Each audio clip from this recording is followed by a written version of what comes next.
Hey durmuş, bana şeyle yoğu sinağları verip, öz yakınlam elimden alıp, ne günler salaydın.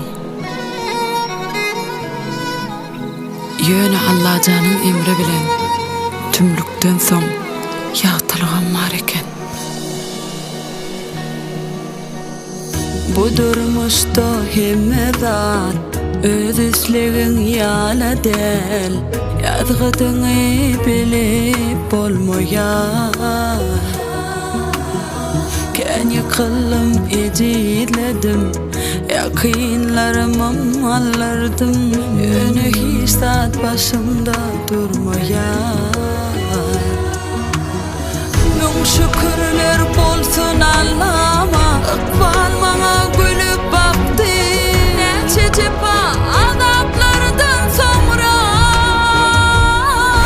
men başardım ayakta durmani. Durmuşum öğretti köp saati, ağı karani, dostu düşmanı yine kendadi. Başardım ayakta durmani, durmuşum öğretti köp saati, ağı karani, dostu düşmanı yine kendadi.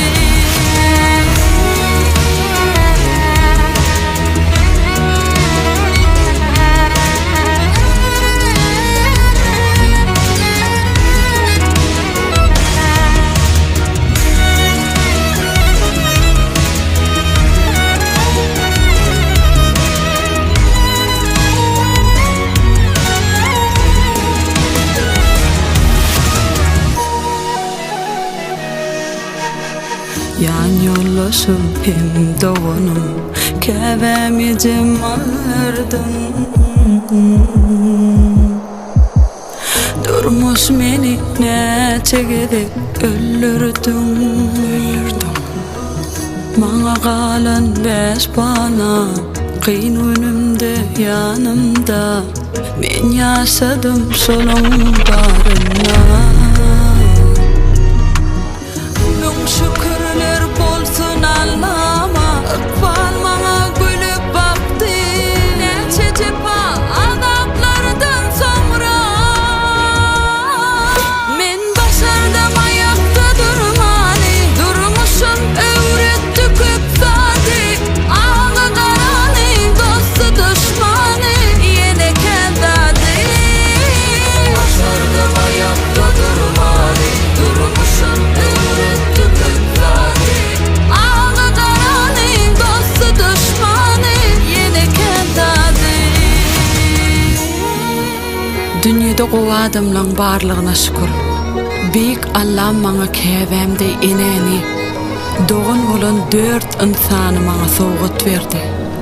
Keve canı varıp ibadet etmeyme, rızkıl, devlet, ocak tutmağıma. Durmuşumda teyze günün atmağına sebepsiniz mehriban enem. Ey menin manlaydaki yazgıdım, geçmişimde menem kendi adallanıp, inni şu zatları köp görmeye göre, oğlukta geçsin, inni ömrümüzün. Kerimde öktü gıdılçı bollum, inni geleceğimizem gıdıllay bolsun. 5 vaat namazımda dua tüyürdü. Büyük Allah'a şükürler olsun. Şükürler olsun. Şükürler olsun.